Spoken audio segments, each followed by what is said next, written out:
Welcome back. I think you remember that we ended with Ramses the Great, and in a way we ended on a downer. Ramses was old, crippled, dies at the age of 86. But think of him as a person, all of the things we talked about. But the sad news is that after Ramses the Great, it's downhill for Egypt also. Egypt is decline. It had such power and wealth that it'll take 5 centuries before it really goes down. I mean, think about 5 centuries. Far longer than the United States has been in existence. It's one of the things I always try to teach my students, that how long the Egyptian civilization went on for. 3,000 years of recorded history. Compare that to 200 years of America. We went crazy with our bicentennial. A blink in terms of Egyptian history. Now, let me try to tell you in just a few minutes how it went downhill for 5 centuries. And then I want to get to our subject today, the Nubians. Foreigners who are going to rule Egypt and be great kings. As I say, after Ramses the Great, it went downhill. Why? It's a combination. Partly, the pharaohs weren't as great as Ramses. We don't have any amazing personalities.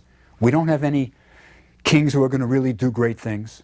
They don't last very long. Many of the kings rule for only 3-4 years, perhaps. In the 20th dynasty, we have pharaohs naming themselves Ramses. Ramses the 3rd, 4th, 5th, 6th, 7th, up to Ramses the 11th. Ramses the 3rd is pretty good. No relation to Ramses the 2nd, though. Just take the name. But after him, all of the Ramesside kings are weak. So weak that when we get to Ramses the 11th, there is a revolt. And you know who takes over Egypt? The priests, the high priests. Now, how can the priests take over Egypt? It's partly this triad. Remember we talked about how the military, religion, and the pharaoh all worked together, and if the pharaoh had a good victory, he donated to the temples? Well, this had been going on for centuries and centuries. And by now, the priesthood was wealthier than the pharaoh. So much land had been donated to the temples that they owned tremendous amounts of land and the cattle on it and the produce, and the priests were powerful. So during the reign of Ramses the 11th, a pharaoh who is weak and hanging on, a high priest writes his name in a cartouche and says he is king of Egypt. And the next dynasty will be the priest kings, the 21st dynasty. So we even get priests ruling Egypt. But that's not the end. We still have centuries to go. Egypt will eventually be invaded, right? They will be invaded by Libyans, foreigners, who will rule Egypt for almost 200 years, right, as long as America. They come from the western desert, they settle in Egypt, and eventually they take over. And at the end of the Libyans, there's going to be confusion. It's going to be fractions fighting for control of Egypt. And that's where our Nubian kings come in. Egypt has gone down so much that there are 5 different people claiming to be pharaoh. They're princes, they're petty princes, all battling it out. And then Egypt will be united by the Nubians. Now, who are these Nubians? The relationship of Nubia with Egypt was a love-hate affair for 2,000 years. Nubia geographically is the southern neighbor of Egypt. Egypt's border stops right at Aswan. Now, the reason it stops at Aswan is there are boulders in the Nile, big boulders, which form a cataract, meaning the water rushes over it. Makes navigation almost impossible. If you're going to go south of that cataract, you're going to have to take your boat around it, or you're going to maybe have to navigate it through it with ropes on either side of the Nile, men holding the boat as it goes, just so it doesn't crush against the boulders. When you go further south still, there's another cataract and another and another. There are 5 cataracts in the south. Nubia is on both sides of the Nile by these 5 cataracts. So it's southern border. It's where the modern Sudan is today. It's what we would call the modern Sudan. The Egyptians never called it Nubia, though. Never. That's a modern term, relatively modern term. They had 2 names for Nubia. One I mentioned, biblical land of Cush. So in the Bible they are called Cush.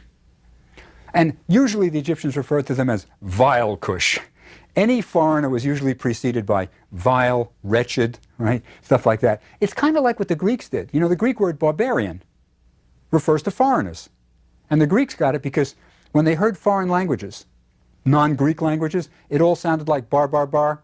So they called everybody barbarians, people who said bar, bar, bar. So the Egyptians did the same thing. So Cush is vile Cush, wretched Cush. But they also were called Tarseti, the land of the bow. These were people who were skilled bowmen. And the Egyptians, as I say, it's a love-hate affair. The Egyptians even hired Nubians. They hired them as military men. They were a police force called the Magi. They would police Egypt. They were in the military. So they were used and abused. Now, why did they want Nubians? Nubia was the source of gold for Egypt. Egypt didn't have major gold mines, but Nubia did. And this is where you went for gold. The gold coffin of Tutankhamun that I discussed, that was Nubian gold. Came from Nubia. All the gold in Egypt, practically, was Nubian gold. So for 2,000 years, you had this relationship between Egypt and Nubia where Egypt controlled the Nubians, kept them under their thumb. But the Nubians kind of adopted some Egyptian habits, customs. They worshipped Egyptian gods. Right? So there was this mixture of we're going to control you, but you're really a little bit like us. Right? So when Egypt is weak, when it's divided among itself, the Nubians are allowed to grow independent. They're allowed to grow strong. And for the first time, the Nubians form a unit. Up until this time, Nubia was mainly tribes, independent tribes. But now they are going to have a leader who is going to unite them, march them north, and conquer Egypt. His name is P-I-Y-E, Pai, Pai. Sometimes he's called Pianchi, Pianchi, sometimes Pianch, same guy. But with his bowmen, he marches north all the way to the delta, in the north, defeats this confederation of petty princes who are trying to fight him, and takes control of Egypt. Now, he does some very, very surprising things on his way north. First, he's got an army with him. He's going to fight. He's coming north, right, going past the cataracts, going past Aswan, and he stops at Thebes. Now remember, Thebes is the religious capital of Egypt. And what does he do? He celebrates a religious festival. The religious festival of Opet, the most traditional sacred festival of the Egyptians, when the three statues of Amun, Mut, and Khans, those are the three main gods of Thebes. Amun, the hidden one, Mut is his wife, and Khans or Khansu is their son. Those statues were taken from the temple at Karnak, brought down to Luxor Temple, just a mile and a half away, and they stay there for a fortnight. There's feasting and everything. And on his way to battle, Pai stops to celebrate the festival. He is religious. He doesn't view himself as a foreigner coming into Egypt. He views himself as somebody who is going to reestablish the great tradition of Egypt.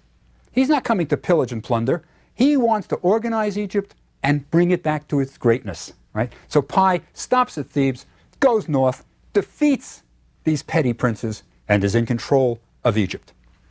Now, he goes back to Nubia, and he erects a victory stela. Now, you remember a stela is basically the Egyptian bulletin board. When you wanted something announced, you put up a round-top stone, much like a tombstone, and you inscribed on it what you wanted to say. He erects a victory stela in Nubia.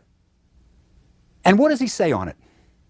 Well, the first thing he says is, I defeated all these petty princes, and they bowed down in front of me. And it shows these guys bowing down in front of Pai.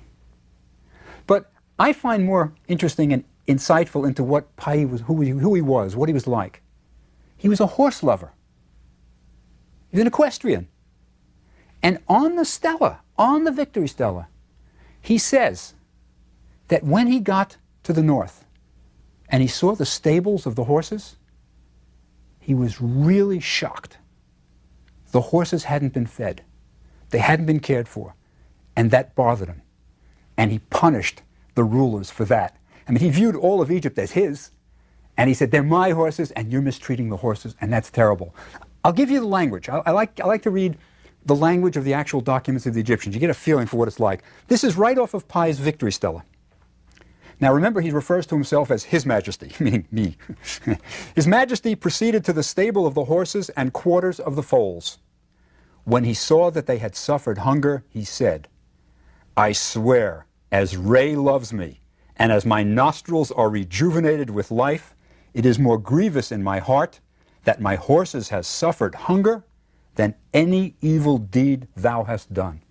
Right? So you took care of the horses and you didn't feed them? That's terrible.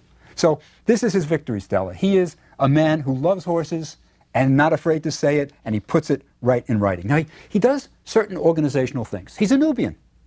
He likes to be home in the south. He doesn't really want to live in Egypt, but he wants to rule it. He wants to control it.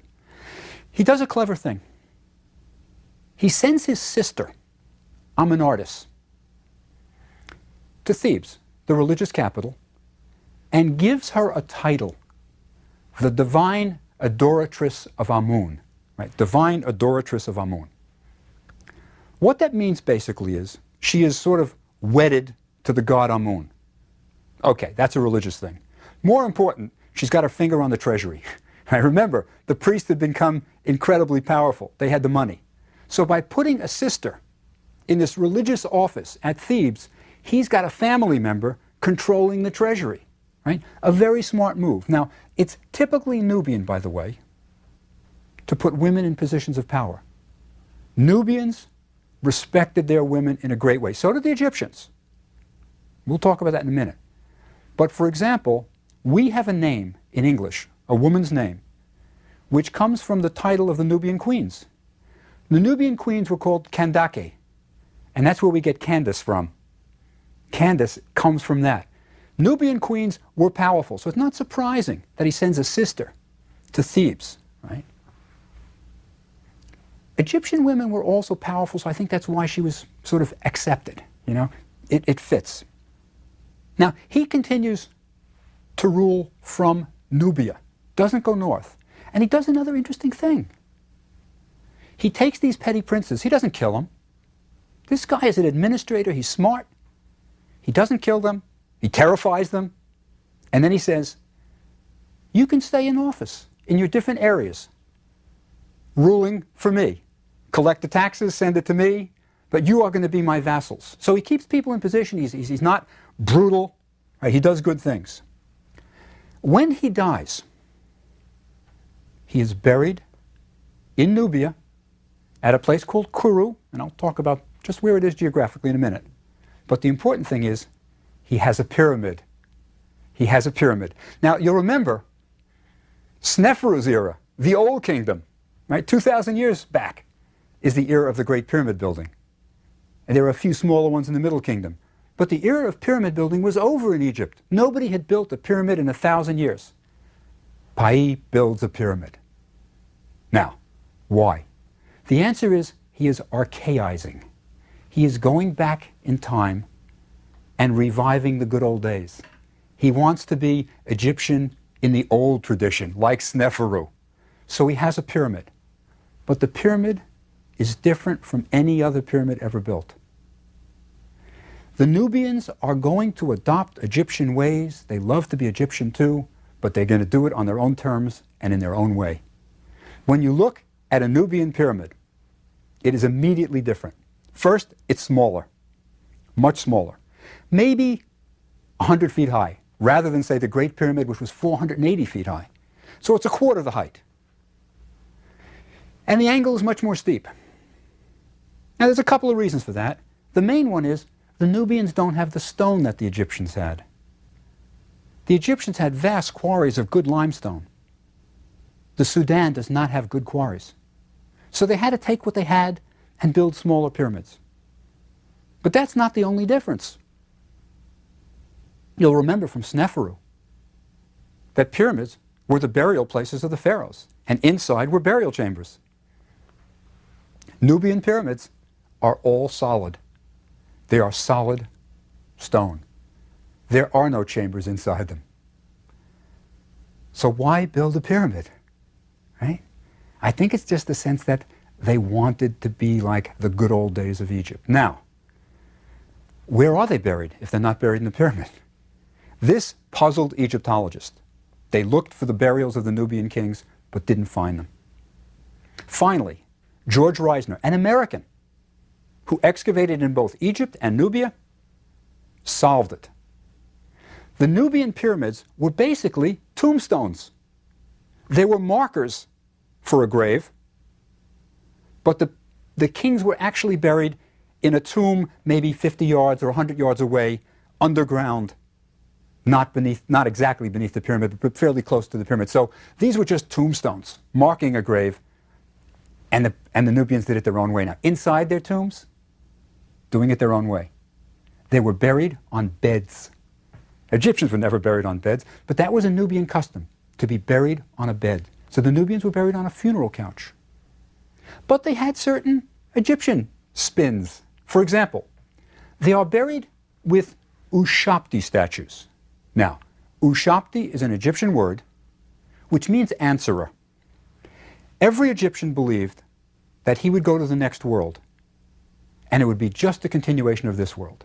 Now, what would happen if in the next world, which is a continuation of this world, you were called upon to do work? Every Egyptian farmer had to do work on the irrigation ditches, and you might be called to do work. Well, you wanted to make a better life for yourself in the next world. So they came up with this idea of being buried with servant statues. Little statues, some are only 2-3 inches high if you're a poor man. If you're wealthy or if you're a king, could be 12-13 inches high. But you were buried with 365 of these statues, one for each day of the year to work for you. And the idea was, when your name was called in the next world, when they said, Amenhotep, it's your turn to work, the little statue would, by magic, get up and say, here I am, and it would work for you. Right? The word Ushapti is ancient Egyptian for answerer. It means it will answer for you in the next world. And these Nubians were buried with Ushapti statues. So they're doing it the Egyptian way, but they're on funerary couches. It's really quite interesting. I don't know if you remember this, but in the Walt Disney movie Fantasia, there is a scene that is based on an ancient Egyptian papyrus that talks about Ushapti statues. It's the scene of Mickey Mouse, where he's the sorcerer's apprentice. And do you remember the scene where he trains a broomstick to fetch water for him, and he can't stop it from fetching water? And he gets an axe and he cuts it in half, and now he's got 2 of these fetching water, and you get the music in the background, da-dum, da-dum, da-dum, and they keep bringing you get more and more water, the broomstick keeps dividing, he's cutting them. That is an ancient Egyptian story about somebody who wanted to make an Ushapti statue out of a broomstick, and it just got out of hand. But those are Ushapti statues, the answerers, and the Nubians are going to have them. One thing they have that no Egyptian king ever had. Remember Pai, the horse lover? He is buried with his horses.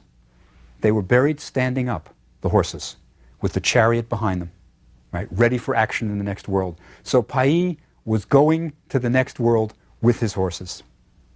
So he unifies Egypt, conquers it, and is succeeded when he dies, and is buried next to his pyramid, not in it, right?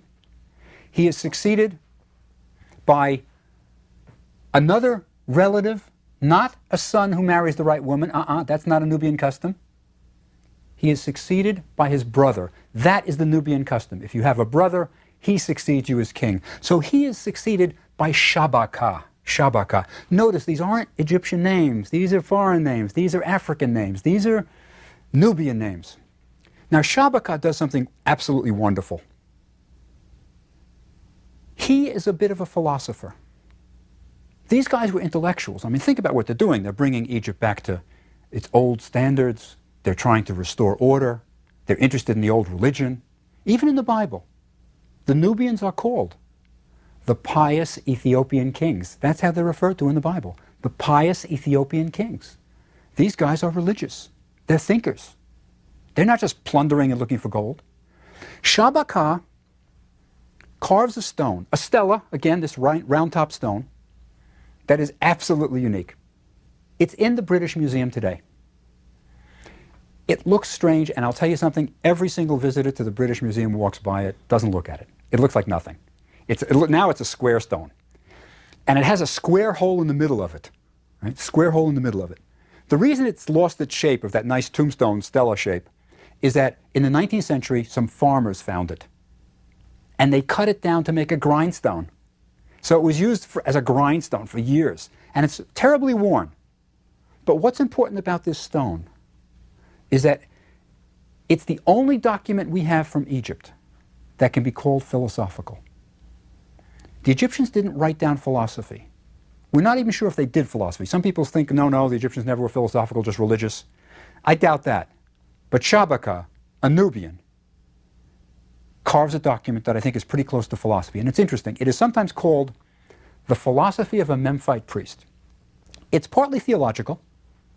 And what Shabaka says is, I found a document and I made it anew, meaning he copied it. It was damaged. And he is restoring Egypt's heritage. And this document tells about the creation of the world. And what's remarkable about it is very, very close to the Bible.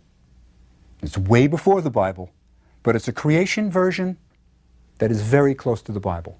What it says is that the god Ptah, who is the god of Memphis, the northern capital of Egypt, right? Ptah is a creator god. And the document says that Ptah creates the world. And how does he do it? He thinks it, he says it on his tongue, and it becomes real. It's almost, in the beginning was the word. He says it on his tongue, and it becomes real. It's a fabulous document, and everybody walks by it because they just don't know what it is, but I think it's important. Now, Shabaka, when he dies, is also buried near Pai, next to a pyramid, in a pyramid field. Also different. The Nubians do things really differently. They put their pyramids right next to each other. You can actually touch two Nubian pyramids at the same time. You can stand between them, stretch your arms out, and you can touch two pyramids. They like to be, it was like a family. They wanted to be together. They're all together. And the women had pyramids just about the same size as the men, right? Also a difference, right? He's buried the same place as Pai. It's a place called Kuru, which is right next to Gebel Barkal. Gebel Barkal. Now, the name Gebel Barkal is important. Gebel means mountain. Barkal in Arabic means pure. It's the pure mountain. This was a sacred place. And I think it was sacred partly because of the topography, the way the mountain looked. If you look at Gebel Barkal, the pure mountain, now that's Arabic. In ancient Egyptian, it was called Juwab, the pure mountain. Same thing. Same thing. The mountain is kind of like a high plateau. Don't think of it as a pointy thing, like mountain climbers are always climbing. It's more like a devil's tower type thing. But on one side of it is an outcropping of rock that looks very much like a cobra rearing up, and it has the white crown on its head. And I think that may be the reason they selected this as the holy mountain, the pure mountain. And a couple of years ago, a friend of mine, Tim Kendall, who excavates at Gebel Barkal, decided to get a close look at this cobra. Nobody had looked at it closely in 2,000 years. And he learned mountain climbing skills just to do this. And he climbs up to the back of this cobra thing, hanging down on ropes, and he could see there had been a plaque there, a metal plaque. He could still see the metal nails. And it was an inscription by the Nubian kings. They had taken this and maybe even sculpted the cobra a little more to make it look more like a cobra. But Gebel Barkal is a very, very special place. And that's where a lot of the Nubian kings chose to be buried. Now, the Nubians are only going to last for 5 pharaohs. Right? I call them the fabulous 5. They are great, and they do great things. But the one who starts to have a little trouble is the next one, a nephew of Shabaka, Shabitku. Now, he does the same thing. He sends a daughter. She has a wonderful name, Shepenwepet. Shepenwepet. Sends her to become the divine adoratress of Amun. Same idea. He's trying to control Egypt from the south, but he's got a problem. A new player on the field. The Assyrians are becoming powerful, and they are about to invade Egypt, right? He's got a problem. But he doesn't deal with it. He doesn't have to. His successor has to deal with it, and this is his brother, Taharka, one of the greatest of the Nubians. Taharka is, I think, a great builder. We don't have his buildings left, though. Unfortunately, they've been taken down. But you can see one remnant of Taharka. I think if it were still standing, it would be one of the great wonders of the ancient world. Go to Karnak Temple. As soon as you enter the main precinct, there is only one pillar standing left of Taharka. He had a whole hall of these pillars. But it is huge and impressive. It's all that's left of Taharka, but it shows he built at Karnak and he built impressively. Now, he battles the Assyrians. He goes north. He battles them in Judea before they can enter Egypt. The idea is get them off of Egyptian territory, battle them, right? And he's going to have the Judeans to fight with him. So he'll have allies. And he goes all the way north to Judea, modern Israel. And we have two accounts of this battle. We have two accounts. One from Herodotus, our Greek tourist who went to Egypt and wrote down things. Now, Herodotus says that at night, just before the battle, mice, field mice, ate the bowstrings of the Assyrians. And when they got up, it was a disaster. They couldn't fight, and the Egyptians routed them. So Herodotus' account says, yep, Taharka wins. There's a biblical account also. And the Bible has the same ending, at least, that they agree, Taharka wins. But the Bible says, the angel of the Lord slew many Assyrians. So there's no doubt about it. Taharka defeats the Assyrians in Judea. Now, he's going to have other problems with the Assyrians. They're going to regroup, and in a battle at Memphis, the Assyrians will defeat Taharka. The Nubians are defeated at Memphis in about year 19 of Taharka's rule, and he has to flee Thebes. Taharka goes south. Now, the unfortunate story is that the Assyrians are going to be too much for the Nubians. Too much. We are going to get another Nubian ruling, Tanuataman, Taharka's cousin. It's going to lose, and the Assyrians are going to take over. It is a bold venture on the part of the Nubians. They are brave, they are thoughtful, they are pious, they are trying to restore Egypt to its greatness, and for a brief period, they succeeded. But in the end, the Assyrians were too much. Now, I'd like to say one thing about the Nubians that's often raised, and it's raised within the question of Afrocentrism. Afrocentrism is the belief that much of Western culture comes from Africa. Much of Western culture comes from Africa.